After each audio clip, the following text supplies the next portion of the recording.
conectividad la tengo mala. García, es que está en pausa, ahora sí, ahora se está grabando. Sí, ahí sí. Ok. Ya entró Stephanie Espinales. Bienvenida, Stephanie.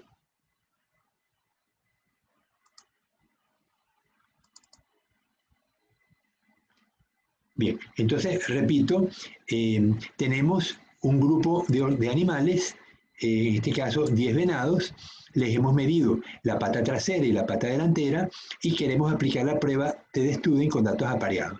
Como es el mismo venado, evidentemente son datos apareados, resto la delantera de la trasera para cada uno de los 10 venados, tengo 10 venados, el promedio 3,91, la desviación estándar 3,53 y el error estándar 1,12. Pues la prueba de Student no es más que la división entre el promedio y el error estándar, que es 3,50. Luego tengo 9 grados de libertad, voy a la tabla de la prueba de la tabla de Student, que la tengo con 0,05 y 9, la tengo aquí incorporada. Vamos para que la puedan ver más grande. Entonces busco con 0,05 y 9, tengo la columna y me da 2,262. Vuelvo a mi tabla y, y 2,262 al 0,05 y 3,25 al 0,01, ambos con 9 grados de libertad. Entonces, como mi valor de t es 350, que es mayor a 325, concluyo que las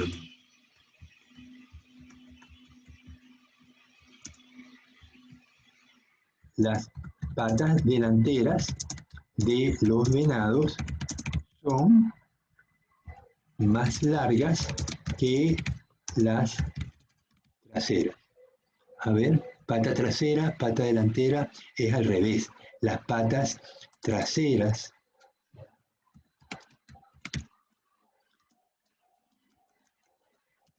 de los venados son más largas que las delanteras. Ok, ahora, esto es con la prueba de Student apareado. Ahora, ¿qué pasa cuando aplico una prueba de Student normal? La tienen aquí, prueba de Student normal, digo, igual, prueba T, patas traseras, patas delanteras, varianzas homogéneas y 2 colas. Y me dice que la prueba es 0,06. Es decir, esto me lleva a la conclusión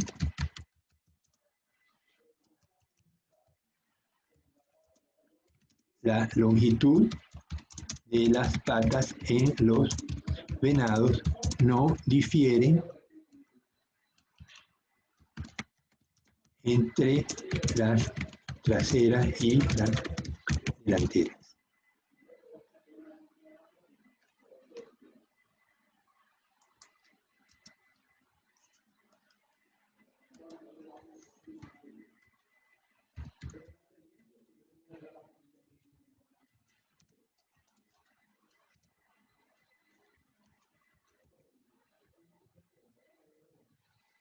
Ok, entonces fíjense cómo aplicando la prueba de Student, la misma prueba, ¿no?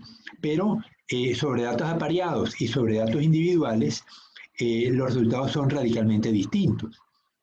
Entonces, por eso les digo, la prueba de datos apareados es mucho más poderosa y por eso logra discriminar mejor esta población que está muy cercana. O sea, ¿cuáles son los promedios? Trasera, delantera,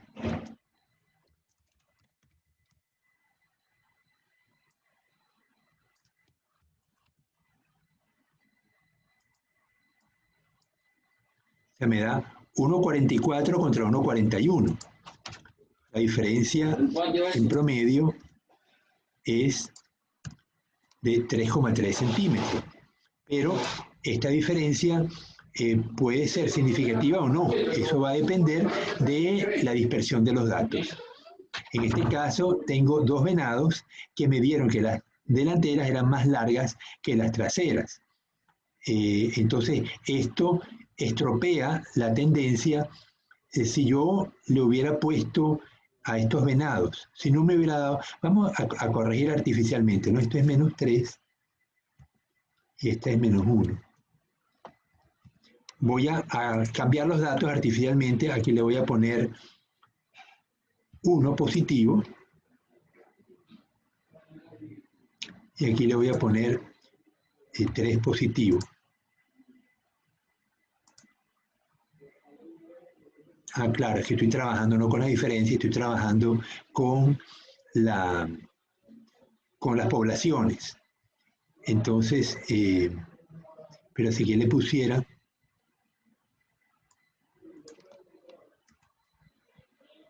voy a colocar el dato original para no perderlo, 147.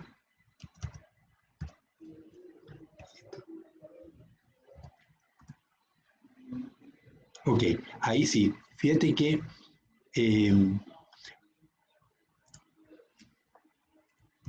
basta que un solo venado me daría distinto. Todos los demás venados, ahí entonces la prueba te Stubing con datos apareados, o con la prueba te Stubing normal, con los datos tomando cada grupo de pata como elementos, como eventos independientes, ahí sí me da significativa la diferencia, ¿no? Pero tengo dos venados que me da distinto y eso entonces estropea la prueba, ¿no? Bien, entonces aquí tiene entonces una evidencia de que de cómo funciona la prueba con datos apareados y la prueba con datos independientes. Ayer habíamos verificado estos mismos datos, pero usando la prueba de Wilcoxon con rangos y signos. Entonces, vamos a repetir la prueba. El comienzo es muy parecido, tenemos los 10 venados, tenemos las diferencias con sus signos y luego yo tomo los valores absolutos de las diferencias para asignarle los rangos. Entonces me olvido de los signos y tengo entonces mis valores, los coloco de mayor a menor y le asigno los rangos. Aquí son los rangos teóricos, que va del 1 al 10, y aquí son los rangos asignados. Al 1 le toca 1, al 2 le toca 2, al 3, 3, el 4 y el 5, el cuarto y quinto, ya empate, entonces le asigno a la mitad, 4,5 y 4,5. Al 5, 6 y 7 le toca, perdón, 6, 7 y 8 le toca, o sea, hay empate, entonces le toca 7 a cada uno, y al 6 y 6 le tocaría el 9 y el 10, hay empate, 9, 5, 9, 5. Ahora sustituyo los valores en los rangos y le coloco el signo que le corresponde según la diferencia. Entonces, al tercer venado, que tenía una diferencia de -3, le tocó también un rango de -3, pero le pongo el menos, y al quinto venado, que tenía un rango de 1, le coloco su signo y eso le da -1. Ahora, ¿qué hago? Sumo los rangos positivos y los rangos negativos. Y lo tengo aquí. Los rangos positivos me da 51 y los rangos negativos me da 4. Entonces, la hipótesis nula es las patas son de igual longitud, H1 las patas no son iguales. Entonces me dice, se rechaza la hipótesis nula si alguno, la suma de los rangos positivos o la suma de los rangos negativos es menor al valor crítico de la tabla de Wilcoxon, tabla B12 en el libro de Sarr. Entonces, ese valor crítico es 8. ¿Alguno es menor que 8? Sí, en los negativos me da 4. Por lo tanto, como T es menor que 8, se rechaza ese 0 y se concluye que las patas delantera y trasera no son similares. ¿Quedó claro el ejercicio? Profe, ¿cómo se sacaba la diferencia del rango? Eso no entendí. Ok, vamos a hacerlo de nuevo. Lo quito y lo guardo en otra parte.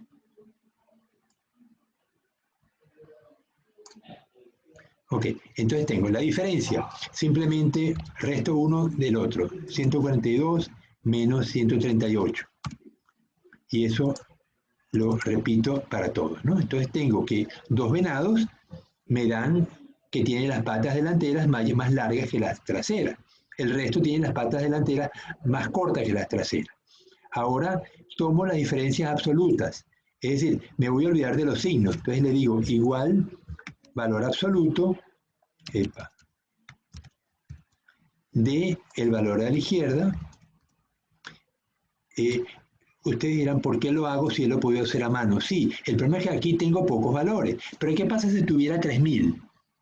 No lo voy a hacer a mano, lo tengo que hacer usando los sistemas automatizados de Excel. Por eso es que coloco el primero, le digo valor absoluto, piso aquí a la derecha, se me pone una crucecita negra. Está entrando Wandenberg. Rodríguez Wandenberg.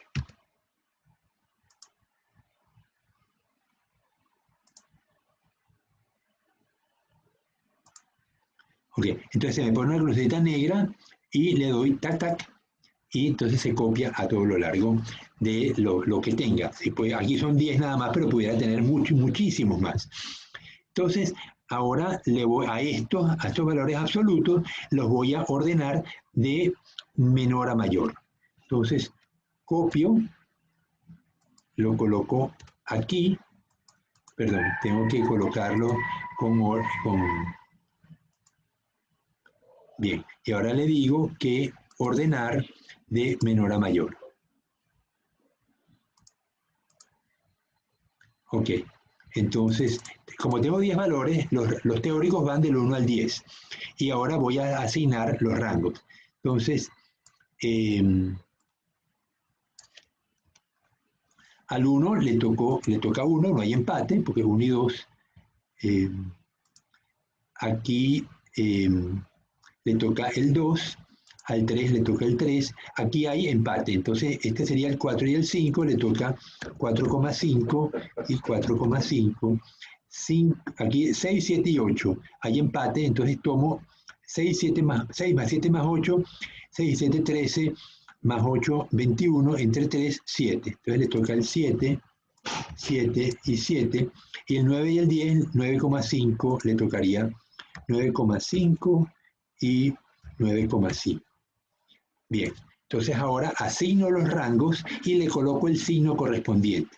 Entonces, al 4 le tocó 4,5 y son positivos. La diferencia, esto es lo que, el signo lo estoy tomando de aquí.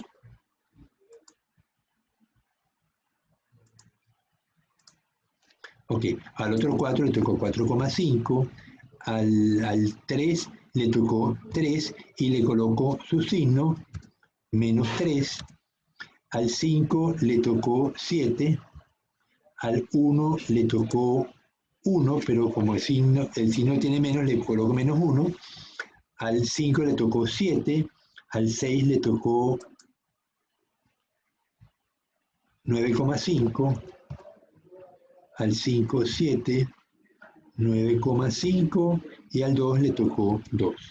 Entonces, ahora tengo dos valores negativos. El resto son positivos. Entonces, sumo T positivo y T negativo. Entonces, los rangos positivos igual suma de esto, punto y coma, este, punto y coma. Ok, 51 y el resto, esto más esto, menos 4, y lo tomo en valor absoluto.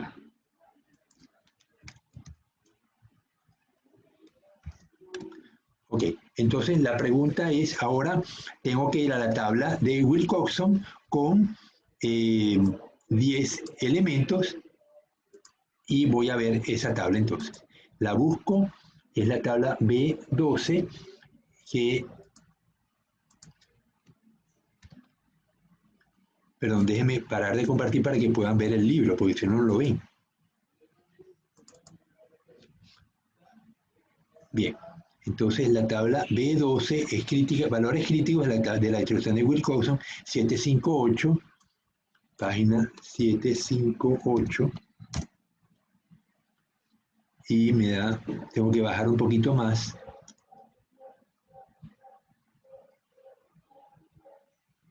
Aquí, distribución de Wilcoxon con 0, ¿lo están viendo? Dígame si lo Sí, ven. profe. Ok, con 0,05 y N10. 8. ¿Ven el 8? Ok, entonces nos llevamos el 8 de nuevo para nuestra tabla de Excel. Comparto Excel y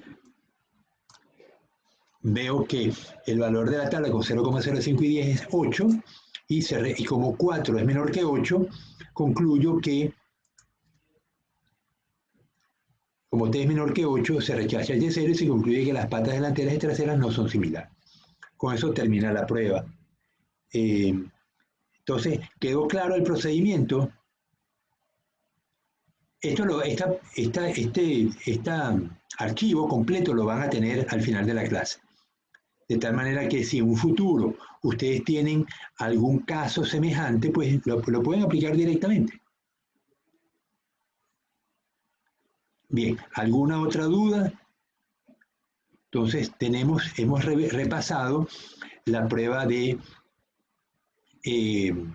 TDStudent normal, TDStudent apareada, Wilcoxon normal, Wilcoxon con rangos con signo, y con eso pues concluyen las pruebas que se usan normalmente para comparar dos poblaciones.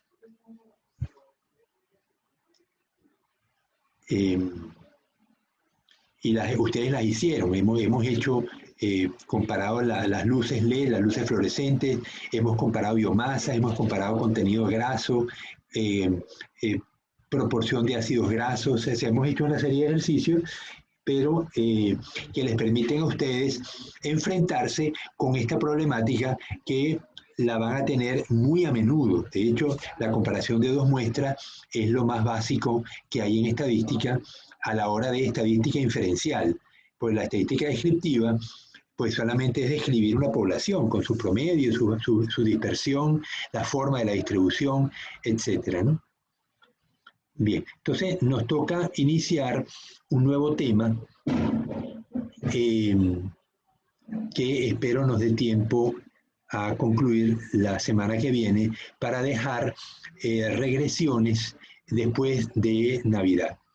Y con regresiones, y hay un tema más después de regresiones que tiene que ver con diseño de experimentos, que es como lo que concluye esta asignatura.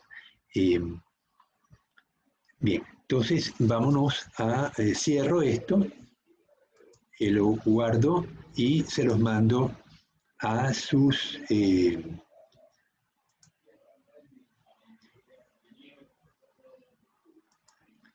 si se los mando al WhatsApp, ¿les llega? ¿Todos están conectados al WhatsApp? ¿O alguien no está conectado al WhatsApp? Sí, el WhatsApp. Sí, profe, el WhatsApp mejor. Ok. Wandenberg, estás muy callado. Profe, lo último que estaba explicando era de los signos de los rangos. ¿Qué tema era? Todo el tema que estamos viendo es comparación de dos poblaciones. ¿Qué pruebas existen para comparar los promedios de dos poblaciones? Empezamos con la prueba de TDStudent, como si los datos de cada población fueran independientes. Luego seguimos con Wilcoxon, que igual, cuando los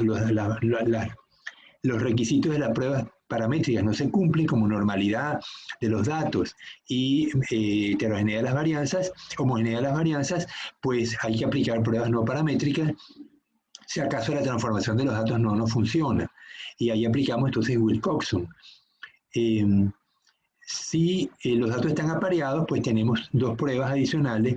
La prueba del Wilcoxon con datos con con diferencias y signos, y la prueba del signo, que no la vi porque el libro dice que es menos poderosa que la prueba de Wilcoxon, entonces realmente no tiene mayor sentido. Si vamos a usar una prueba no paramétrica, debemos usar la prueba que tenga mayor potencia, y la prueba de Wilcoxon con datos con diferencias y signos es más poderosa que cualquier otra prueba no paramétrica, entonces esa fue la que les enseñé. En los libros van a conseguir otras. A fin de cuentas, estas materias, las materias que ustedes ven en la facultad, no son más que una iniciación a cada tópico. En botánica, pues van a ver una serie de temas de botánica, pero realmente la formación botánica la van a adquirir por su cuenta, con el trabajo autónomo en el momento que surja la necesidad. Igualmente, esta materia de diseño de experimentos, cuando surge el experimento, ya ustedes van a tener cierto entrenamiento en qué pruebas usar, porque dependiendo de la prueba, el experimento se va a diseñar de una manera o de otra. Y lo que me interesa es porque sepan qué pruebas son las más usadas. Por eso les mandé el ejercicio de que verificaran qué pruebas se usan en la literatura. Y vieron que las pruebas que estamos dictando en esta materia pues coinciden con lo que ustedes mismos encontraron en la literatura científica. Bien, ahora vamos a algo más complejo, y es que muchas veces no son dos, sino son más de dos. Pueden ser dos o pueden ser muchas, pero más de dos. En este caso, la prueba TED-Student no se puede aplicar, bueno, no se puede, no se debe, que no es lo mismo. Pero yo siempre tengo la posibilidad de aplicarla. O sea, me voy a lo bruto. Si tengo tres valores, población 1, 2, 3, comparo con la prueba TED-Student la población 1 con la 2, luego la 1 con la 3 y finalmente la 2 con la 3, y hago 3 pruebas. Eso es válido, hacerlo. El problema es que el alfa no se mantiene. Cuando hago eso, que me voy a lo bruto, pues el alfa se divide entre el número de pruebas que estoy haciendo. Entonces, 0,05 entre 3 me va a dar 0,015 o algo así, ¿no? Pero entonces, yo estoy bajando mucho la probabilidad de error. Eso más bien se haría para... Dime, Diego. Diego, termina el comentario. No digo que eso se podría hacer. Es que se Eso se interrumpe. podría hacer más bien después de hacer la... Después de hacer la NOVA, digo. Ah, bueno, claro, Como una prueba de pero no he mencionado a NOVA todavía. Pero les digo, uno puede aplicar la prueba TED-Student de esa manera. Y me voy 1 con 2, 1 con 3 y aplico. Tengo 10 poblaciones. Bueno, 1 con 2, 1 con 3, 1 con 4, 1 con 5, 1 con 6 y así voy, ¿no? El problema es que cuando lo hago, tengo que aplicar lo que se llama la corrección de Bonferroni, que es dividir el alfa entre el número de pruebas que estoy haciendo. Entonces, para yo llegar a conseguir una diferencia significativa con este procedimiento, tiene que haber una diferencia muy grande entre las poblaciones. Entonces, estoy indicando no hay diferencia significativa porque el nivel de exigencia de la prueba es muy alto, pero realmente sí la hay. Entonces, este es un error tipo 2 y no lo debo cometer. Uno debe tratar siempre de mantener el alfa en 0,05 y por eso existen pruebas globales que consideran todos los datos en conjunto y me dicen si la diferencia en el grupo completo es significativa. Y luego yo buscaré entre quién y quién.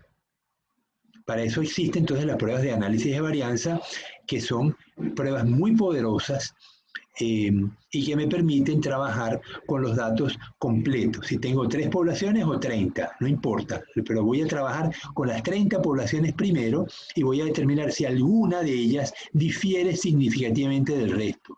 De ser así, la prueba me va a dar significativa y luego tendré que buscar cuál es la que difiere de las 30, ¿no? Bien, entonces vamos a irnos a un ejercicio con cerdos en una granja que querían probar 4 dietas y alimentaron entonces un grupo de cerdos con esa dieta y luego de una cantidad de días decidieron verificar el peso y anotaron el peso de cada cerdo con la dieta 1, la 2, la 3 y la 4. Y la pregunta es, si hay diferencia entre las dietas o los cerdos crecieron igual con todas ellas. Entonces, vamos a compartir la prueba de Excel con los datos de los cerdos.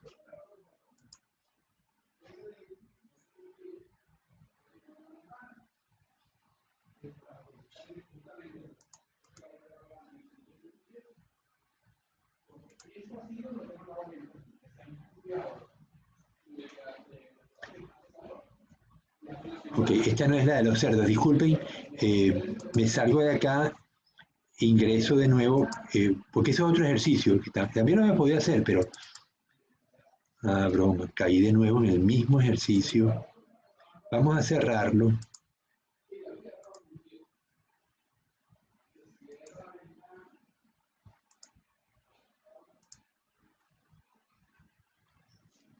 Ok, ahora sí.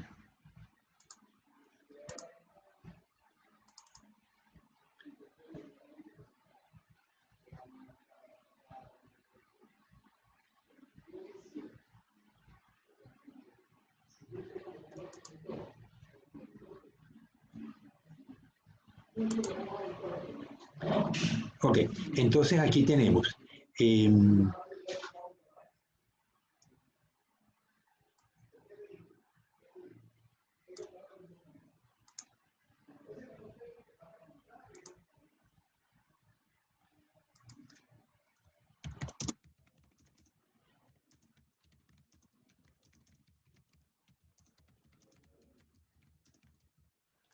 para alimentar cerdos, Génesis Valareso está entrando. Valareso, Génesis. Pero ya estaba, ya. Se trata de 4 dietas que se ensayan para alimentar cerdos y se desea conocer si hay diferencia entre ellas.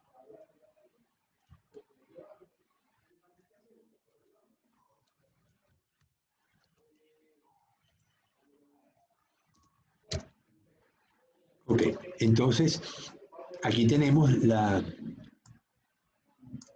réplicas, hay 5 cerdos en cada una, menos en la dieta 3, que tiene 4 cerdos nada más. Entonces vemos que los cerditos pues llegaron a un peso de 70 kilos, 66 kilos, nada despreciable, ¿no? Unos cerdos bien gorditos, ¿no? Entonces, ¿cómo se inicia el cálculo del ANOVA? Tenemos que calcular,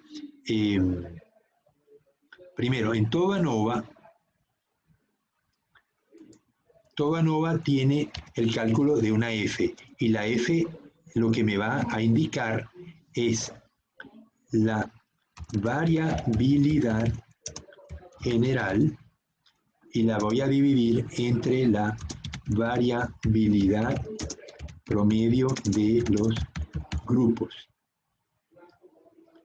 Entonces, yo primero voy a estimar, voy a tener un estimador de la variabilidad general, que lo voy a llamar la suma de cuadrado general, y luego la variabilidad promedio de los grupos. De hecho, es una variabilidad promedio y ponderada,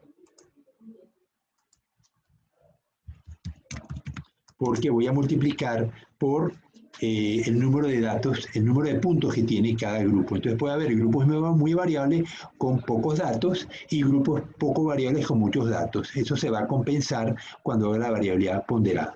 Entonces, este es el propósito de la prueba de F. Vamos a ver cómo se calcula cada una de estas variabilidades y al final vamos a tener una F que vamos a comparar con la tabla respectiva.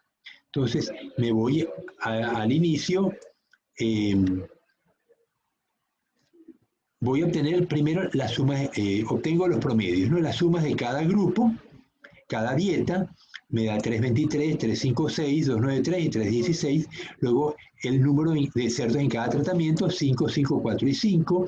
Y los promedios, la suma entre el número de cerdos me da 64, 62, 71, 73 y 63.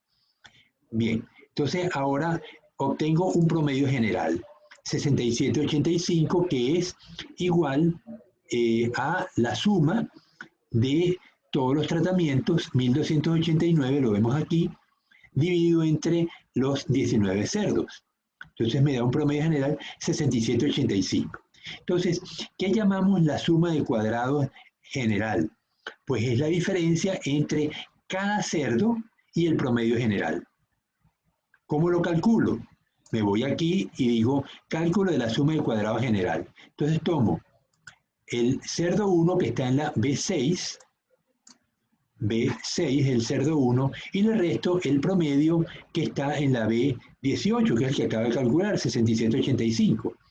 Y lo elevo al cuadrado. ¿Por qué se eleva al cuadrado? Porque si no, la suma me va a dar 0. Entonces, esto mismo lo hago para cada cerdo. Algunos me dan diferencias muy grandes, otras diferencias pequeñas, aquí me dan muy chiquiticas, 0,72, 8,057. Esto está todo elevado al cuadrado. Y al final obtengo las sumas parciales de cada grupo, dieta 1, dieta 2, dieta 4, y al final me da 47973, que es lo llevo para acá. 47973, ¿lo ven? Ok, entonces esto es la suma de las diferencias de cada cerdo, de cada valor, con el promedio elevado al cuadrado. Los grados de libertad, ¿cuáles son? El número total de cerdos, 19, menos 1. ¿Por qué perdí un grado de libertad? Porque estimé un promedio. Uno solo, 67,85. Bien, ahora voy a calcular la suma de cuadrados de los grupos. Para eso, tengo una fórmula que parece extraña, pero realmente no es tan extraña. Es la suma ponderada de las diferencias del promedio de cada tratamiento menos el promedio general. ¿Cómo se consigue? Pues vamos a aumentar un poquito y vemos que el 338,25 es B14, el número de cerdos en la dieta 1, por la diferencia del promedio de la dieta 1, B15, 64,62, menos el B18, que es 67, el promedio general, ¿no? Entonces, tengo el número de puntos de cada dieta multiplicado por el promedio de cada dieta menos el promedio general. Eso es una manera de ponderar. Y lo elevo al cuadrado, como siempre se hace con la suma de cuadrado. Luego la siguiente, el número de cerdos en la dieta 2, promedio de la dieta 2 menos el promedio general, número de cerdos en la dieta 3, dieta 4, y así obtengo la suma ponderada 338. Esa es la suma de cuadrados de los grupos. Luego, el error dentro de los grupos. ¿Qué es el error dentro de los grupos? Es la diferencia que tiene cada cerdo con respecto al promedio de su grupo. Es decir, yo tengo 5 cerdos en la dieta 1. A cada cerdo de la dieta 1 le resto el promedio de la dieta 1 y eso al final lo elevo al cuadrado y me va a dar la suma del error dentro de los grupos. Eso lo hago aquí. Calculo el error dentro de los grupos. Entonces, el cerdo 1, B6 menos el B15, que es el promedio de la dieta 1, elevado al cuadrado. Luego el 666, el promedio de la dieta cerdo 1 de la dieta 2 menos el promedio de la dieta 2, etcétera, y al final sumo 141,478. Bien, esos son todos los cálculos porque ahora vamos a construir nuestra tabla. Bueno, los grados de libertad. En el caso de los grados de libertad de los grupos, ¿cuántos grupos son? Son 4 grupos. Resto 1 al número de grupos y me da 3. Finalmente, ¿cuántos cerdos teníamos? 19. ¿Cuántos promedios estimamos? 4. 19 menos 4, 15. Que es los grados de libertad de los grupos. Ahora voy a construir la tabla de ANOVA. La tabla de ANOVA tiene algunas columnas, tiene la fuente de variación, tiene tratamientos entre grupos, error dentro de los grupos y error general. Entonces, ¿cuál es el general? Ya lo vimos, 47973, que lo pongo aquí. El error dentro de los grupos, 141, y el error entre los grupos, 338. Fíjense que 141 más 338 me da 47973. Es decir, estos datos suman entre sí. Los grados de libertad de los grupos, o sea, tratamientos, 3. Error general, 15 y... tratamientos, 3. Error entre los grupos, 15 y general, 18. Ahora voy a dividir la suma de cuadrados, no la general, la suma de los tratamientos dividido entre los grados de libertad y me da el cuadrado medio. 112 porque es 338 entre 3 me da 112 y 141 entre 15 me da 9,4. Y el F es ahora la cuadrado medio de los tratamientos, el general, dividido entre el cuadrado medio del error, 11,95. Ok, entonces este valor de F es la variabilidad general dividida entre la variabilidad de los promedio ponderada de los grupos, 11,99. Ahora lo voy a comparar con el dato de la tabla, que me voy entonces a la tabla de F con 3 y 15 grados de libertad. Entonces paro de compartir, me voy al libro de SAR, y como no sé exactamente dónde está la tabla de F, le digo, me voy al comienzo, le digo control inicio,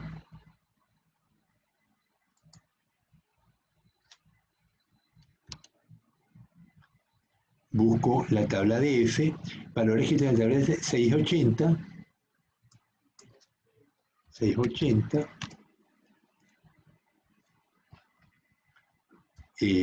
aquí empieza, un poquitico más abajo, valores críticos de T, no, valores críticos de F. Aquí empieza, la 680.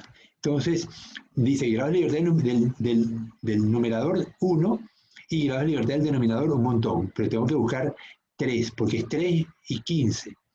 Entonces, 1, 2 y 3. ¿Lo ven aquí el 3? Dígame si lo ven. Diego, dime. Sí, profe. Ok, y 15. Entonces, 3 y 15 con 0,05 y 2 colas me da 4,15. ¿Lo bien el 4,15? Bien, ok. Paro de compartir y me llevo el 4,15. Sí. Bueno, yo quería haber visto al 0,01 me da 6,48 y al 0,001 me da 10,8.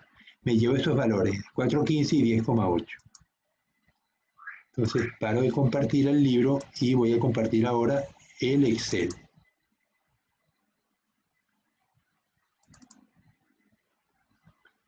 Ok, entonces tengo 4,15 y 10,8. Y esto es al 0,001 y al 0,05.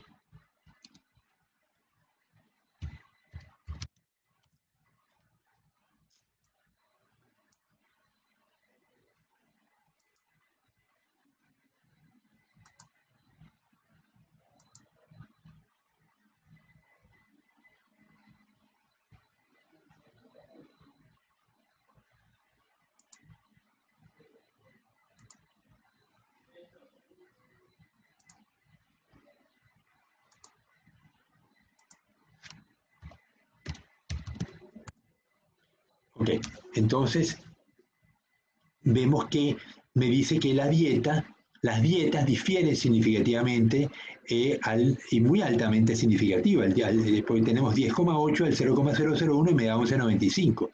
Entonces concluyo que la diferencia es muy altamente significativa y lo que pasa es que no sé quién difiere de quién, porque tengo 4 dietas.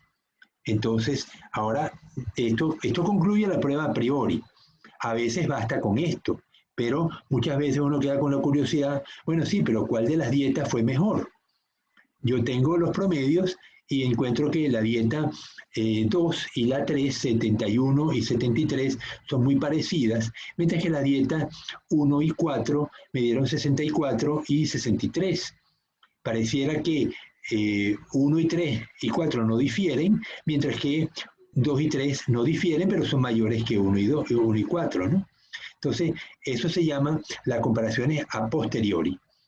La prueba a priori es la prueba de ANOVA, las comparaciones a posteriori requieren, pues, aplicar pruebas T-de-Student, pero ahora sí, entre el dato 1 y el dato 2, el dato 1 y el dato 3, etcétera, ¿no? Pero ya mantenemos el alfa, esa es la enorme ventaja, que no hay que aplicar la corrección de Bonferroni para las pruebas que vamos a usar ahora.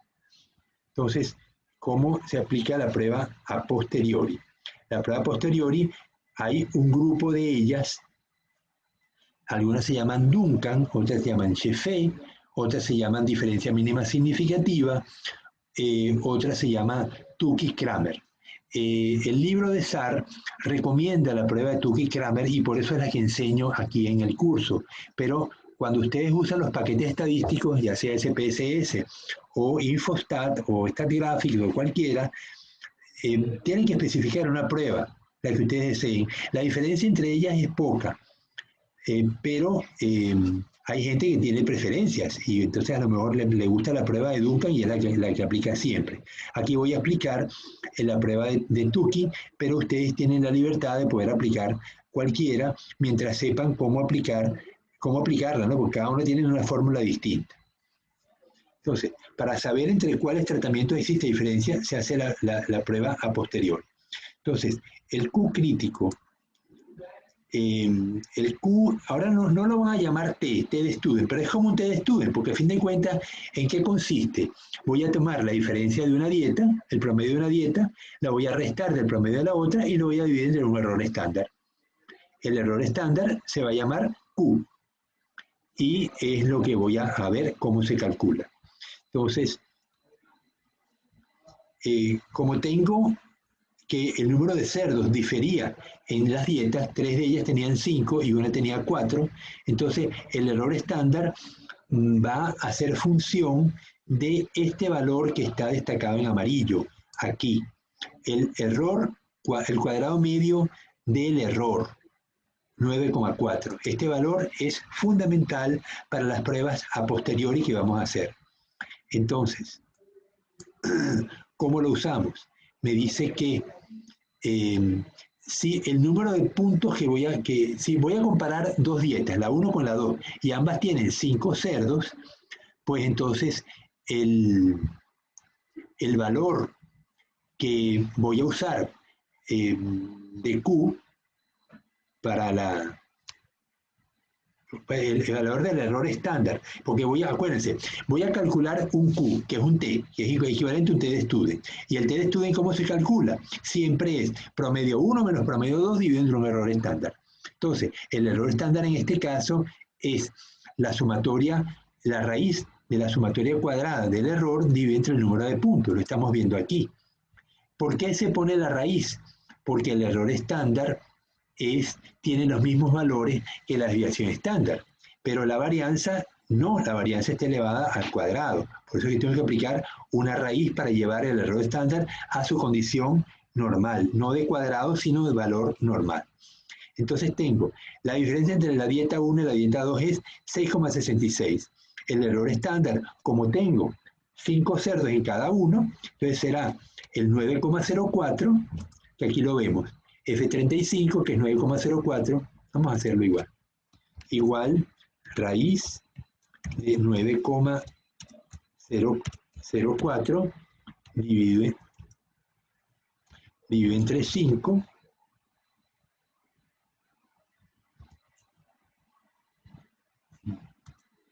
y me da 1,34.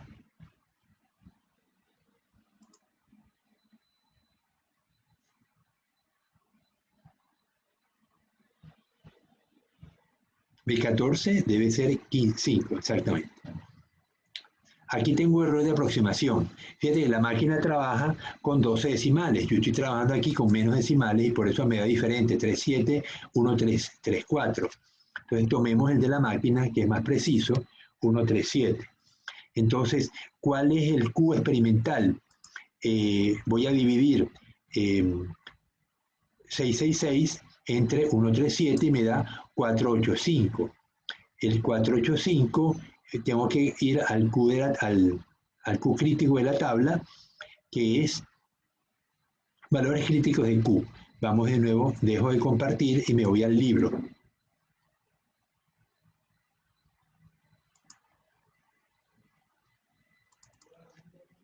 Me voy arriba, control inicio.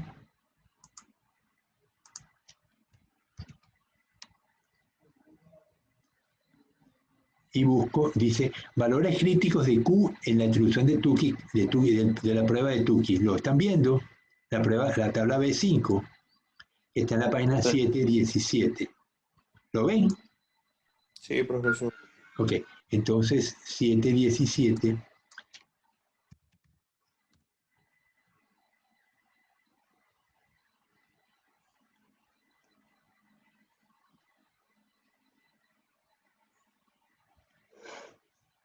Ok, 717. Entonces tengo con alfa 0,05, no me sirve, necesito un alfa de 0,05, no de 0,5. Sigo bajando 0,2.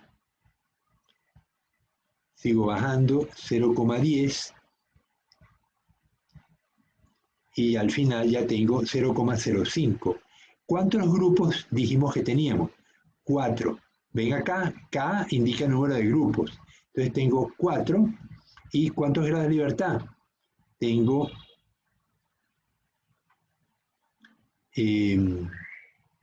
tenía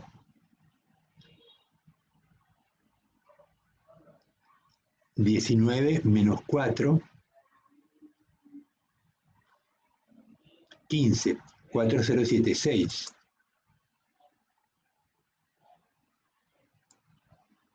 ¿Lo ven? Ok, entonces me llevo el valor 4076, me lo paro de compartir y me voy de nuevo a Excel. Ok, entonces lo pongo acá, valor crítico con 0,05, 15 grados de libertad y 4 grupos, 4076. Entonces, cualquier valor de Q experimental que me dé mayor que 4076 es significativo. Entonces, dieta 1 con dieta 2, ¿cuál era el promedio? El promedio era 6,4 contra 7,1 y me dice que es significativo. Entonces, rechazo la hipótesis nula de que la dieta 1 y dieta 2 son similares. T1 con T3, la diferencia de promedios de la 1 con la 3, 8, 7, 3. 3 tenía 4 cerdos y 1 tenía 5. Entonces aquí tengo que usar una diferencia de fórmula para calcular el error estándar. El error estándar es igual a la raíz de el cuadrado medio del error multiplicado por 1 entre n1 más 1 entre n2.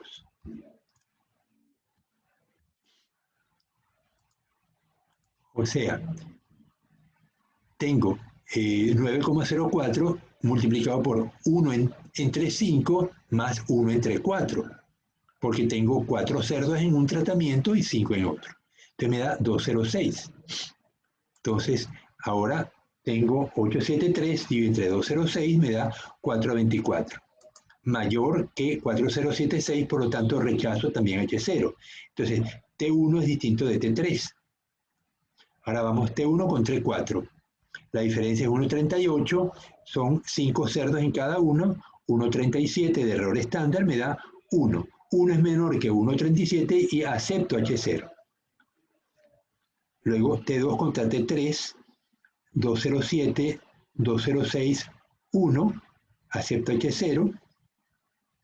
Luego 2 contra 4, 8 entre 1,37, 585, rechazo H0 y finalmente 3 contra 4. Entonces al final se concluye que los tratamientos con... no, esto es otra cosa. Entonces, ¿qué es lo que concluimos? Que las dietas similares quedan subrayadas. Entonces tengo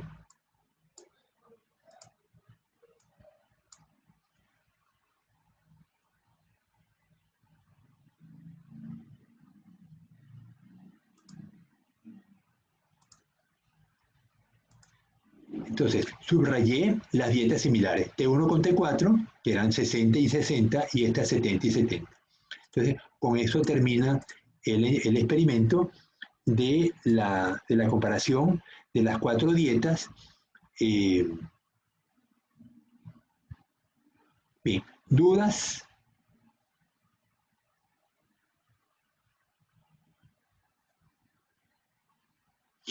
¿Está claro todo? Sí, profe. ¿Seguro?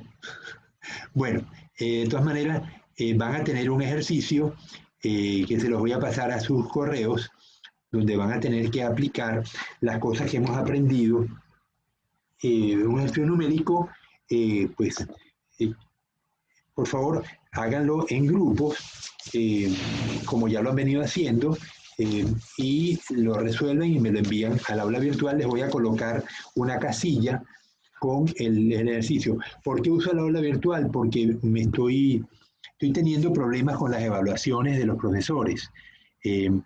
Como yo hasta ahora no venía usando el aula virtual, sino solamente para colocar las asistencias, al momento de que los evaluadores externos vienen y nos evalúan, encuentran en el aula virtual yo no tengo casi nada.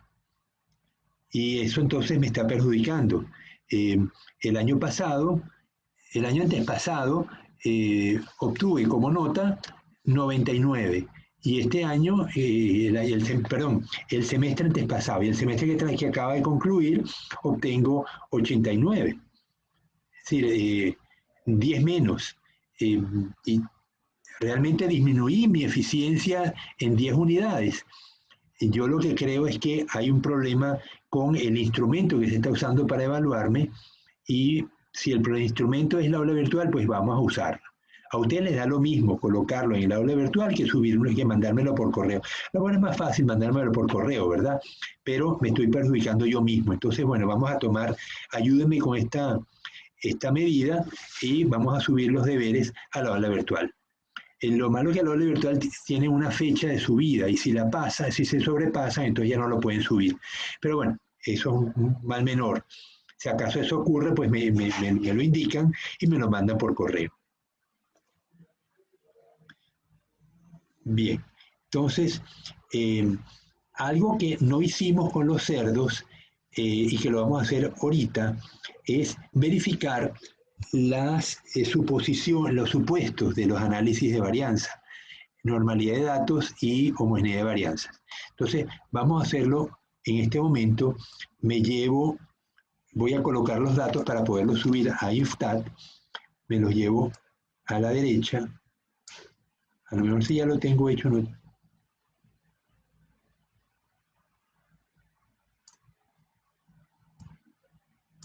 Ok, entonces, ¿cómo subo yo datos a Infostat? Pues entonces tengo que poner dieta. Entonces voy a repetir 1, 2, 3, 4, 5, perdón, la dieta de 1, y la voy a repetir.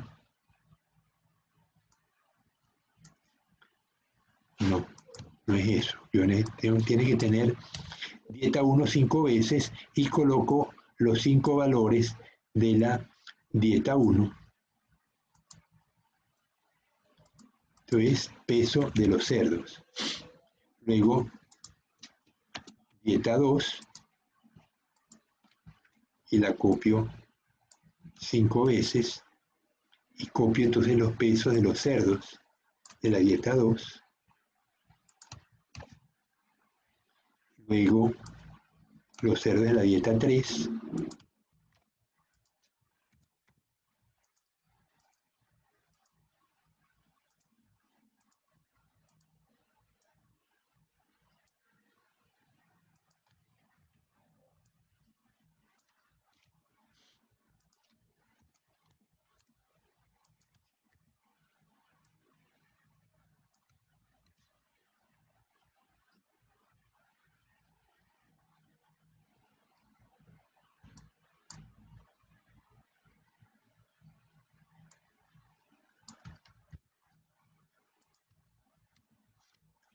Ok, entonces ahora abro Infostat,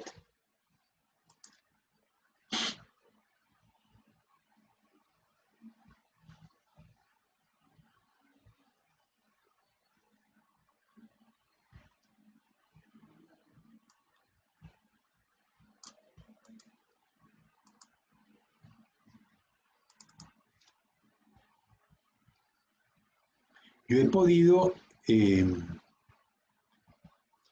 la prueba de normalidad no existe en Excel, pero la prueba de F, que es la que va a hacer el Infostat, sí existe.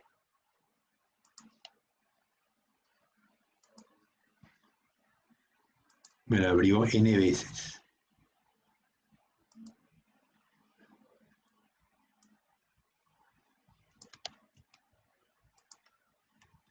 Yo le he podido decir a Excel, tengo acá esto, entonces me voy datos, análisis de datos,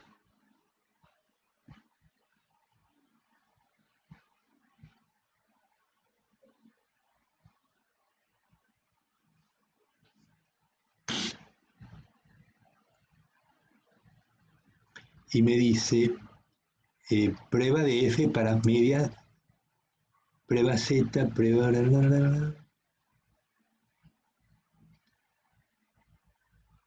Prueba de F para varianza de 2 muestras. Ah, ok, pero tendría que probar 2 a 2. Entonces, no, hombre, es un fastidio. Yo pensaba que podía hacer aquí, bueno, meto esta es la varianza 1, luego la muestra 2, y le digo que tengo rótulos, tengo el rango de salida, y lo quiero aquí.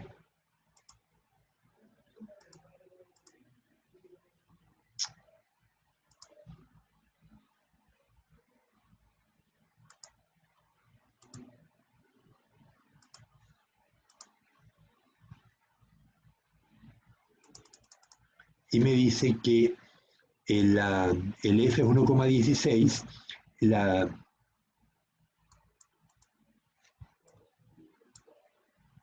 el valor crítico de la F 6,36, la P es 0,44, es decir que es mayor que 0,05, por lo tanto acepto la hipótesis nula de que no hay diferencia significativa entre estas dos varianzas, 11,19 y 9,59. Pero tengo que hacerlo, imagínate, 1 con 2, 1 con 3, 1 con 4, luego 2 con... es un fastidio, ¿no? Prefiero hacerlo entonces con Infostat. Entonces me lo llevo a Infostat.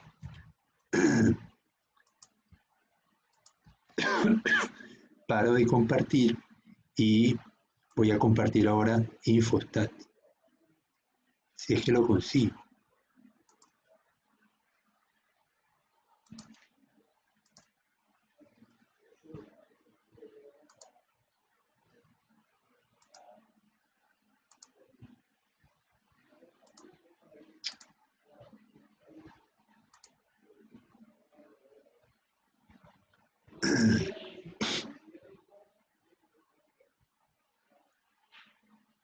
Compartir. No veo el Infostat. Aquí. ¿Lo ven ustedes? ¿Lo ven? Dígame si lo ven para poder seguir. Diego, dime. Sale cargando. Aún no aparece.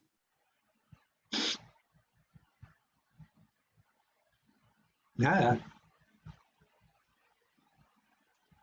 No, todavía. No, está acá. Bueno, vamos a parar y vuelvo a intentarlo. Infostat.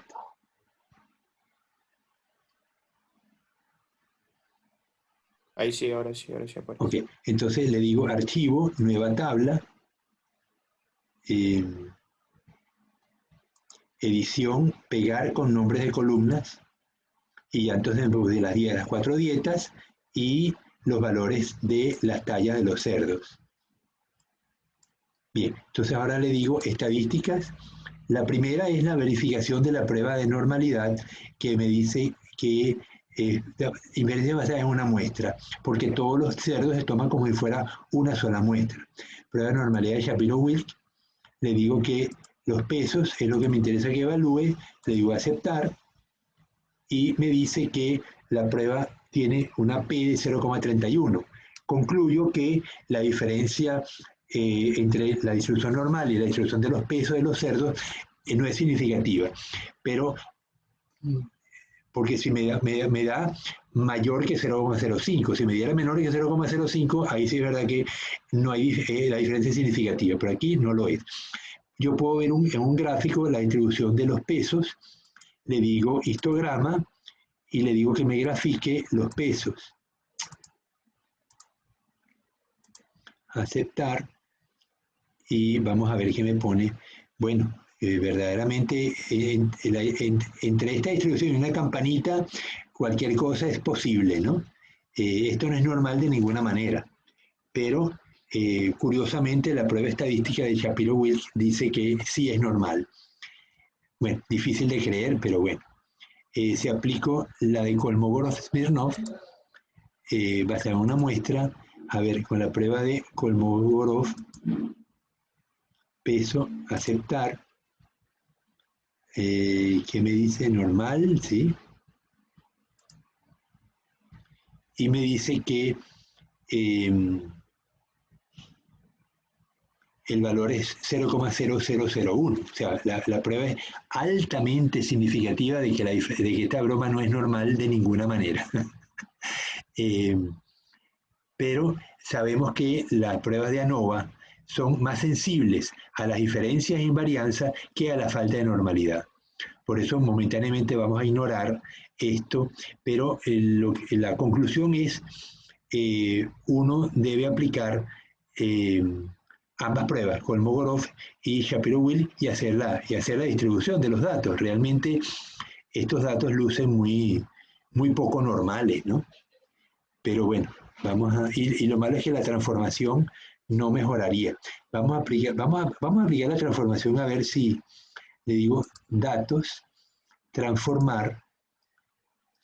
¿Y qué transformación aplico acá? Estos son fracciones, son pesos fraccionados, así que aplico una transformación de logaritmo, le digo que quiero peso, aceptar, ella me manifiesta una cantidad de opciones, le digo que quiero logaritmo decimal, y acepto, y ella me crea entonces una nueva variable con los logaritmos de cada una de los pesos.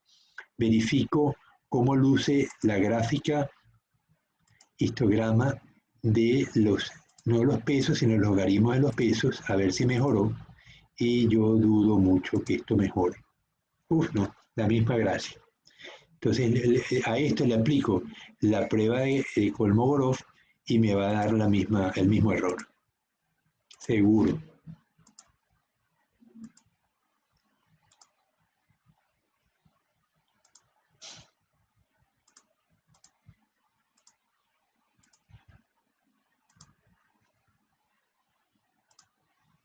Sí, igualito.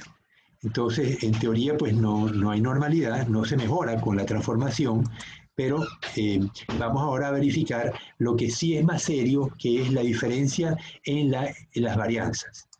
Entonces, ahí tengo que aplicar diferencia basada en dos muestras. Tengo F para igualdad de varianzas, le digo que quiero peso y lo quiero por tipo de dieta. ¿Tú vas a jugar? Ok.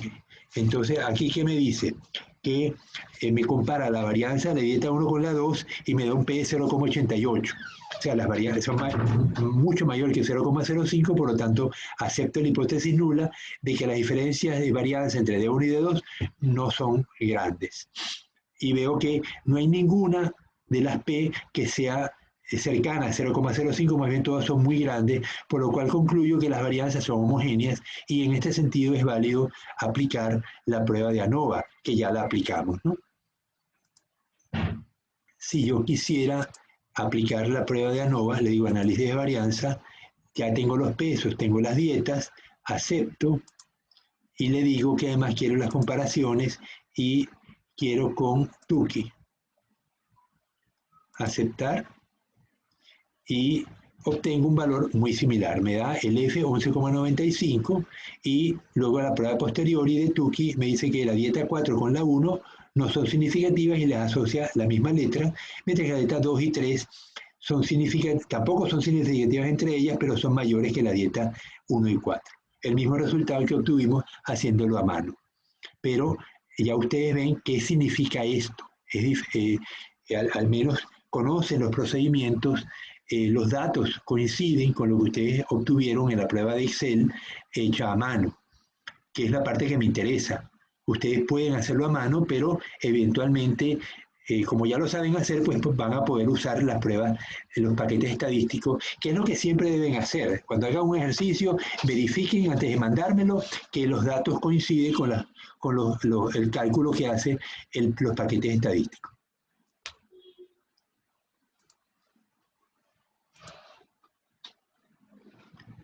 Bien. ¿Alguna duda? Thais, estás muy calladita. Es que la clase de ayer no pude asistir. Ya. Bueno, entonces esta clase va a quedar grabada. Ustedes la van a bajar cuando deseen. Va a estar en el aula virtual en forma de YouTube. Pero lo que más me interesa es que tengan los archivos Excel en sus computadores para que si acaso en un futuro necesitan hacerlo, pues lo hacen, o que con el paquete estadístico también tienen libertad de poderlo hacer. Entonces vimos en este ejercicio que cuando los datos no son normales y las varianzas no son heterogéneas, hay que transformar los datos y vimos que la transformación pues no nos ayuda con la falta de normalidad. Corregir la falta de normalidad es bien difícil más bien, ¿no? Afortunadamente las pruebas de ANOVA son pruebas muy poderosas y la sensibilidad es mayor a las heterogeneidad de varianzas que a la falta de normalidad. Ahora, si nos hubiera dado que las varianzas son heterogéneas, ahí tendríamos que haber usado una prueba no paramétrica. Entonces, antes de eso, vamos a probar con otro ejercicio para practicar. Entonces, hay otro ejercicio que tenía en el archivo que borré, que cerré.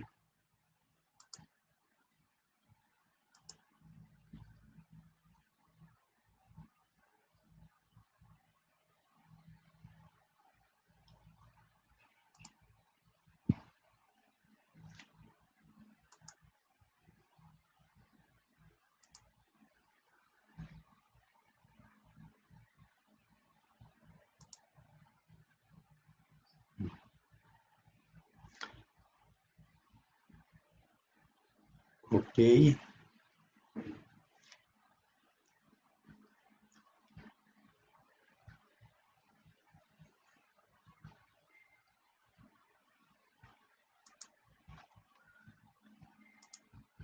Entonces, en este ejercicio, que está en el libro del SAR, dice,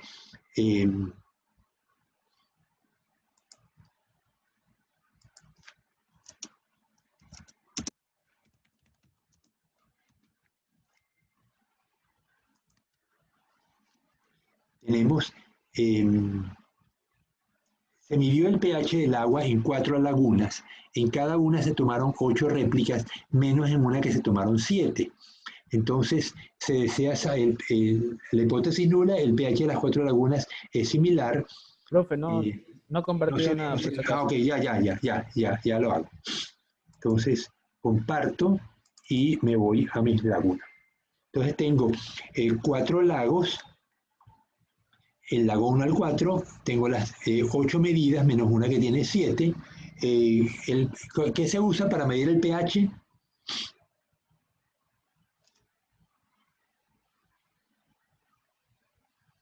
Dígame. Thais, tú que te estás graduando ya. ¿Qué usas para medir pH en un laboratorio? ¿Cuántas maneras conocen ustedes para medir pH?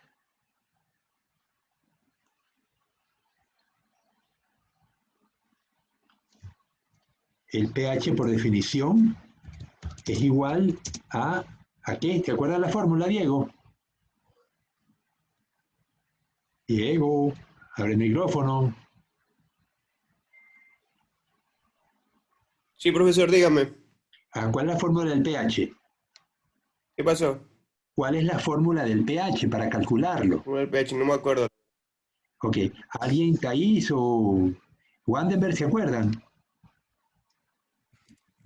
Estamos graves en química. En el laboratorio biólogo el pH lo medíamos solamente con una tirita que teníamos para medir el pH. Ok. Pero para estadísticamente con una fórmula solo me acuerdo que era parte menos logaritmo, nada más. Bueno, menos logaritmo decimal ¿de qué? ¿De la concentración de quién? De H, ¿no? ¿De la concentración de quién? ¿De quién? Pero Hidrógeno. de hidrógeno. Exactamente. Entonces, yo puedo medir pH si tengo con una tira, como decía Vandenberg. Yo tengo una serie de unos papeles que los sumerjo en una solución que quiero medir el pH y comparo con un color. Ese papel al sumergirlo me va a dar un color. Puede ser un rosado, puede ser un azul, puede ser verde, y comparo con la cajita donde tomé el papel, va a haber una serie de colores y voy a comparar. Y yo sé que el pH va a ser cercano al color que me dio el papelito. Eso es una manera. La otra, yo puedo titular, como el pH es la concentración de hidrógeno, yo puedo titular con hidróxido de sodio. Y veo cuando la solución de hidróxido de sodio se me neutraliza la cantidad de hidrógenos que hay en la solución. Para eso uso una solución de un indicador que se llama fenolftaleína, que a pH 7 cambia de color. Él puede ser transparente a pH ácido, pero cuando pasa a pH básico cambia el color y se pone rojo. Entonces yo voy a colocar unas gotitas de fenolftaleína en la solución que tengo de pH. ¿Estos pH son ácidos o básicos? ¿Cómo lo ven? ¿El pH neutro cuál es? 7. ¿El pH neutro es? Mayor de 7 básico y menor de 7. Ok, eso es 7 es 7. pH neutro, mayor de 7 es básico, menor de 7 es ácido. Entonces, Básico mayor de 7 y ácido menor de 7. Ok, todos los lagos tienen pH básico. Esto es muy común, pero los ríos en el Ecuador, los ríos que vienen de la Amazonía, no tienen pH básico, tienen pH ácido, producto de la intensa lluvia que hay en esa zona del país, que no permite que la materia orgánica se descomponga completamente, porque hay mucha materia orgánica, el oxígeno no alcanza y se forman ácidos húmicos, que son moléculas grandes no descompuestas a CO2 y agua, y esas le dan carácter ácido al agua. Ok, entonces yo puedo usar instrumentos para medir pH. Entonces tengo cintas con un indicador, cintas impregnadas con una solución indicadora. Puedo usar titulación con HCl o NaOH, con una base o un ácido. Y la manera como usaron estos investigadores, que es la que no me han dicho, cómo se puede medir, cómo se mide pH en un laboratorio. Normalmente ni se titulan ni se usan cintas, porque las cintas son muy imprecisas. ¿Qué es lo que ¿Cómo? Dime. Un instrumento, ¿no? Un instrumento. ¿Cómo se llama el instrumento? pHímetro, ¿no? pHímetro, correcto. Es un potenciómetro que tiene una bolita de vidrio con un par de electrodos y el vidrio que tiene el electrodo es permeable a los ácidos. Entonces, cuando ingresa un ácido, una solución ácida o básica, entran H o entran OH, entran cargas, el instrumento es capaz de percibir si son positivas o negativas. Entonces yo meto la muestra en el pHímetro, bajo la piecita de vidrio, la sumerjo en la solución y me va a dar una medición de pH, ya sea ácido o básica, porque la máquina es capaz de detectarlo. Antes de la medición yo tengo que calibrar el instrumento. Para eso hay soluciones, se llaman soluciones tampones, que son un pH muy preciso. Puede que la solución tenga pH 4 o pH 9. Entonces yo meto la la esferita de vidrio en la solución de pH 4 y le doy con una perilla para que la aguja quede en 4. Luego meto la solución pH 9 y le doy con la aguja y así el instrumento queda calibrado tanto para pH básico como ácido. Entonces lo que hicieron los investigadores en estos lagos es usar un pHímetro calibrado y leyeron, fíjense que el pH es capaz de medir 2 decimales. ¿Han entrado alguna vez al laboratorio de la profesora Patricia? Nunca Thais. creo. Nadie creo. Diego, ¿has entrado alguna vez al laboratorio de la profesora Patricia, del profesor Francisco? No, profe, Silencio. nunca he entrado. Wandenberg tampoco. No había doctor que nadie ha entrado de nosotros. Bueno, ok. Si alguna vez tienen oportunidad, háganlo cuando podamos ir a la universidad de vuelta, porque interesa que vean los pHímetros que tienen ellos. Esos pHímetros dan 4 decimales. Un pHímetro bueno me da 1 decimal o si acaso 2, pero los pHímetros que tiene la profesora Patricia mide 4 decimales. Son altamente precisos porque justamente ellos están trabajando en los cambios de pH que ocurren con el aumento del CO2 en la atmósfera. Entonces tienen que tener, como son cambios tan leves, tienen que ser capaces de medirlo y por eso tienen esos instrumentos tan precisos. Bueno, me preocupa que estas cosas tan básicas de química les cueste expresarlas. Ya algunos de ustedes están muy avanzados, otros están menos avanzados, pero piensen, ustedes son científicos, además de biólogos, son científicos y tienen que dominar las ciencias. Y las ciencias son muchas ciencias, tanto geología como química, como física, como astronomía y por supuesto la biología. O sea, cuando la gente vayan a la calle y les hagan, verifiquen que ustedes son científicos, pues van a suponer que saben de muchas cosas. Entonces, bueno, tratan de evitarse pasar un mal rato y procuren estar al tanto con las materias que han cursado, que por algo la estaban en la malla. Bien, entonces vamos a borrar esto y entonces vamos a copiar en los datos de los lagos, porque vamos a hacer el ejercicio de ANOVA. Me voy a la hoja 1, coloco mis datos aquí y vimos que era lo primero que poníamos. El número de puntos. ¿Cómo calculo yo el número de puntos en una muestra? A ver, en Excel, ¿cómo se dice? ¿Cómo calculo yo el número de puntos que tiene una muestra?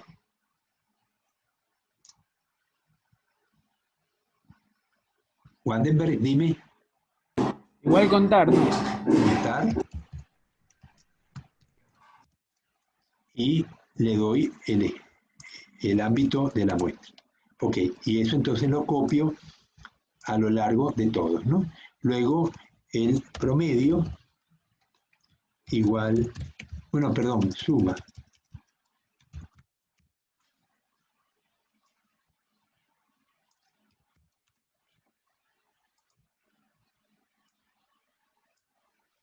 Y la suma total me va a dar las sumas parciales. Luego tengo, no, esta es la suma. El promedio va a ser igual a la suma dividido entre el número de puntos.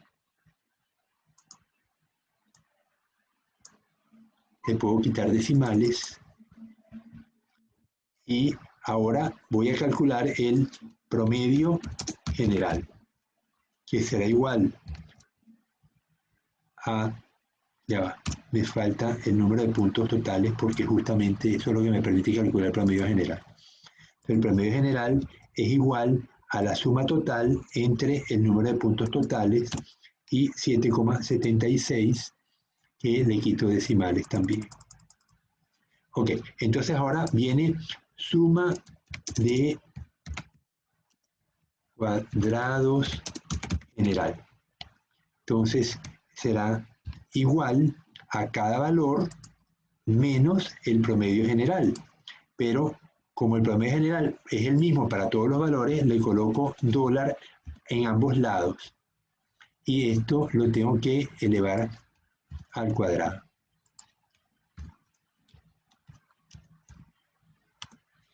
Bien, entonces esto lo repito para los primeros 8 valores y luego le doy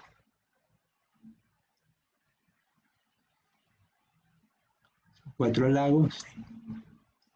Ok, aquí me dio un disparate, ¿verdad? 70,68, producto de que no hay valor allí, ¿no? Entonces, le di pocos decimales, voy a tener que aumentarlos. Ok, inclusive más. No. Claro, es que el promedio, el último lago tiene el mismo promedio, por eso me da 0, ¿no? Entonces ahora sumo estos valores. ¿También le baja al cuadrado todo? Sí. F3, E3, D3. Ok, chévere. Entonces la suma general es esta. Entonces tengo que la suma general es igual. 0,18. ¿Cómo? ¿Cómo, Diego? Los grados de libertad general será igual a... ¿Cuántos promedios estimé? 1, ¿verdad? 7,76. Entonces será el número de puntos menos 1 son 30 puntos. Vamos ahora con la suma de cuadrados de los grupos. Es igual al número de puntos del primer grupo multiplicado por la diferencia entre el promedio de ese grupo menos el promedio de general, elevado al cuadrado. A esto hay Profe, que... el Dime, valor dime. que está arriba de grados de libertad, que sale 0,09, es la suma Esa es la ¿de suma de dónde? cuadrado general. Ya va, vamos a ponerla más grande.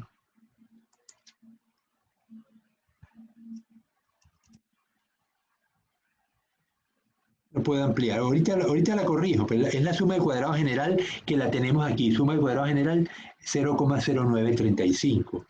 Entonces, la suma de cuadrados de los grupos. Tengo el n del primer grupo por la diferencia entre su promedio y el promedio general.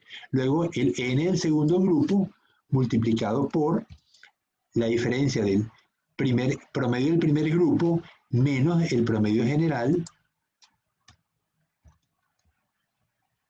elevado al cuadrado más el número del tercer grupo multiplicado por la diferencia entre su promedio y el general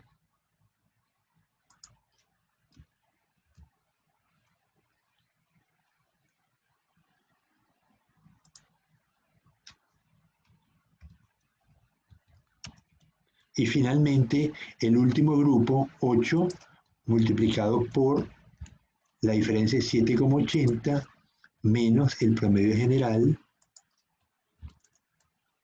elevado al cuadrado. Bien, y los grados de libertad de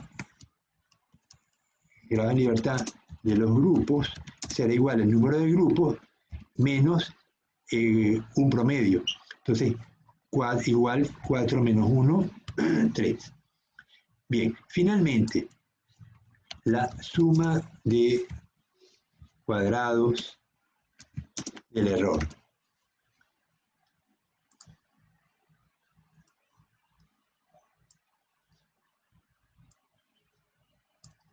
Ok, esto considera, vamos a ver aquí, suma de cuadrados del error, que es la diferencia entre cada valor y el promedio de su propio grupo. Igual, paréntesis, el primer lago menos el promedio de ese lago elevado al cuadrado. Y le doy más decimales.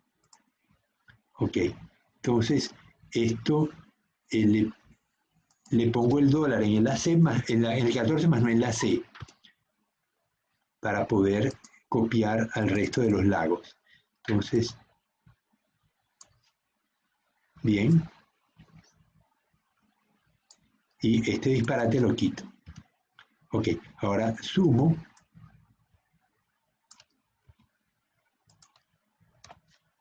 y me da que la suma de cuadrados del error 0,067, entonces igual este valor, y lograr libertad del error es el número de puntos 31 menos 4. Listo, con eso concluimos los cálculos. Ahora vamos a construir la tabla de ANOVA. Tabla de ANOVA de una vía.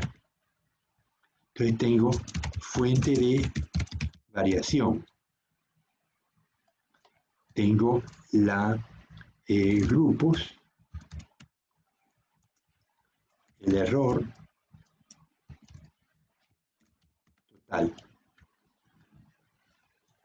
Aquí tengo entonces la suma de cuadrados, grado de libertad, cuadrado medio, F y F de la tabla, al 0,05, y los grados de libertad los voy a calcular ahorita. Entonces, suma de cuadrados de los grupos, igual este valor.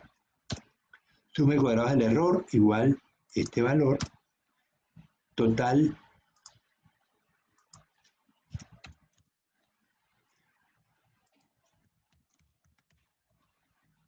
lo he podido sumar y me va a dar 0,935, que es lo mismo que tengo acá. ¿Lo ven? Esto y esto coincide. Grado de libertad igual a de los grupos 3, del error 27, y lo sumo y me coincide el 30 con el 30 que tengo aquí. Cuadrado medio es igual a la suma de cuadrados dividido entre los grados de libertad,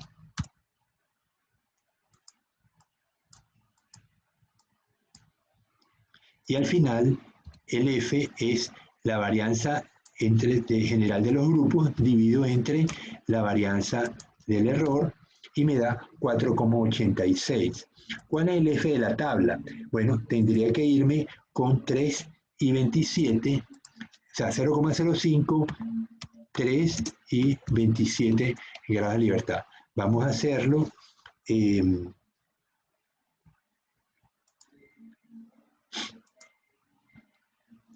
Me voy al compartir el libro de SAR. Estoy en la instrucción de Q y me interesa la de F. Creo que la de F estaba antes. Bueno, control inicio.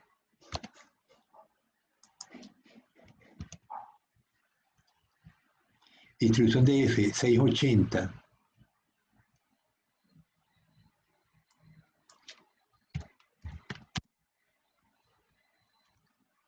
Ok, entonces tengo que son 3 y 25. No, 3, ¿cuánto era? 3 y 31 menos y 27. 2, 3 y 0,05 y 27 me da 3,65. ¿Lo ven? Wandemer, ¿lo ves? Sí, profe. Ok, 365. Entonces paro de compartir y me voy a Excel de nuevo.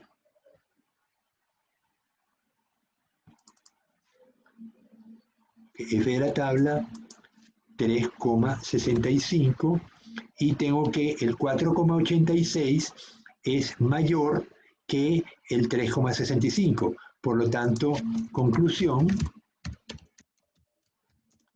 el pH de los lagos difiere significativamente.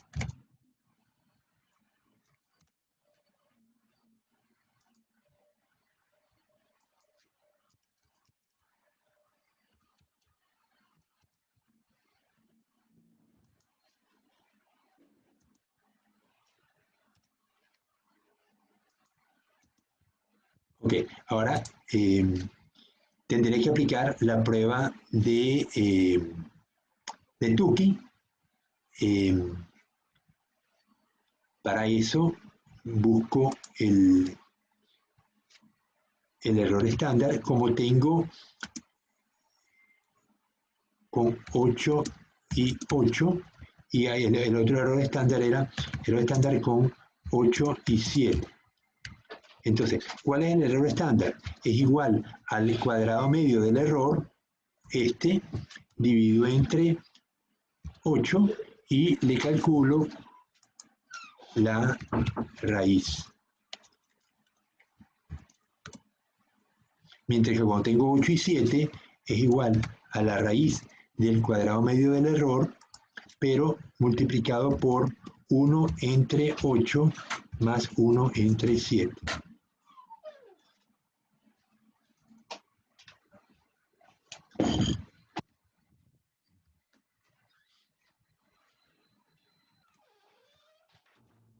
Entonces ahora tengo lago 1 versus 2. La diferencia en promedios será lago promedio 776 menos 771. Ok, entonces el error estándar, la Q experimental y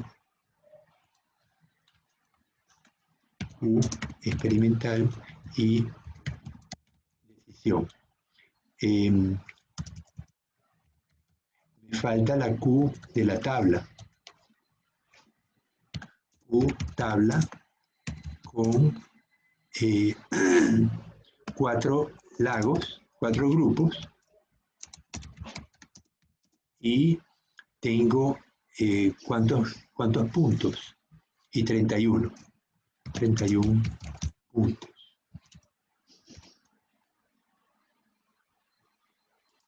Okay. Me voy entonces, no voy a compartir, voy a calcularlo y se los digo, porque leo la instrucción de Q, 717.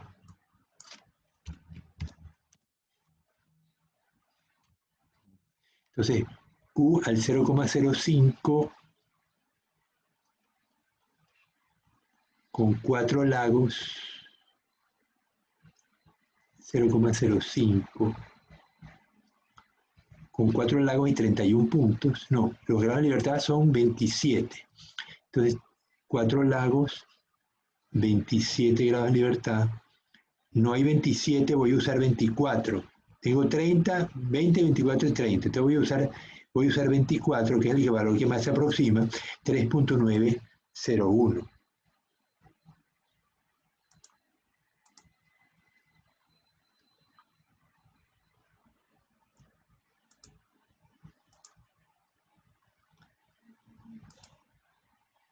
Q de la tabla con 0,05, 4 grupos y 27 grados de libertad.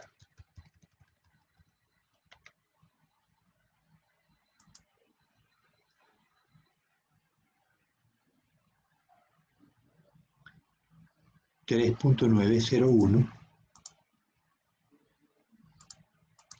3,901. Ok, entonces, diferencia 0,05, el error, lago 1 con el lago 2, ambos tienen 8, entonces uso este error,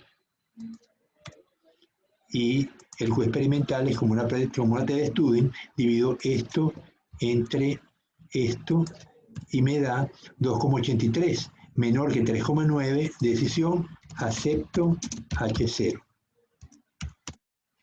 ¿Me siguen? Lago 1 versus 3.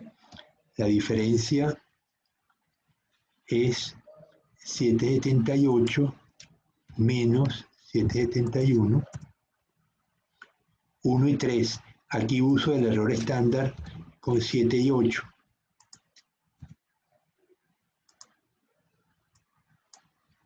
$2.83 igual acepto H0. Lago 1 versus 4. La diferencia de promedios 780 menos 771 y tiene 8 y 8, así que uso el error estándar y me da 5.07. Entonces rechazo H0.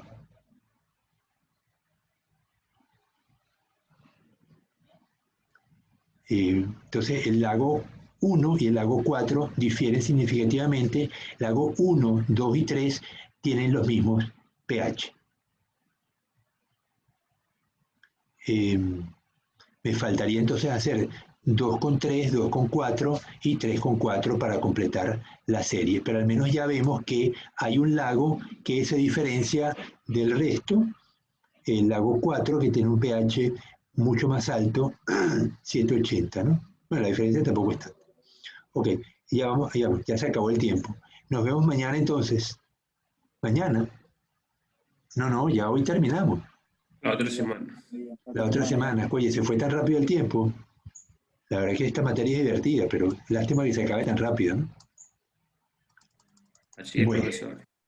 Así es. Dice Diego. Así es.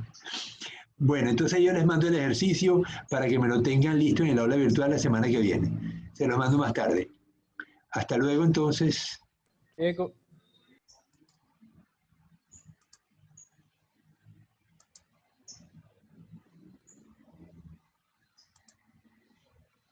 ¿Qué dijo, profe, lo último? O sea, yo les mando el ejercicio a sus correos. Ustedes ya tienen los grupos hechos, por favor háganlo en grupo y me lo entregan el día, tenemos clase el día jueves, ¿no? Okay. Entonces hasta el miércoles lo pueden subir. Profe, ¿y por qué no lo envía al WhatsApp? ¿Cómo dice? Repite. Que por qué no lo envía al WhatsApp, digo. Ah, el WhatsApp. Igual sí, también lo pueden enviar al WhatsApp, no hay problema. Sí, porque el correo no sé, o sea, a mí nunca me llega nada ya, pues por eso le digo mejor al WhatsApp. Es que Ok, nunca Lenny. nos pidió los correos, profe. ¿No les he pedido los correos? No, para eso creo que también se creó el grupo de WhatsApp. Ah, ok. Bueno, entonces se lo mando al WhatsApp, no hay problema. Lo que sí no necesito es que me lo manden al aula virtual. Bueno, los dejo que tengo clase con otro. Ok. Chao.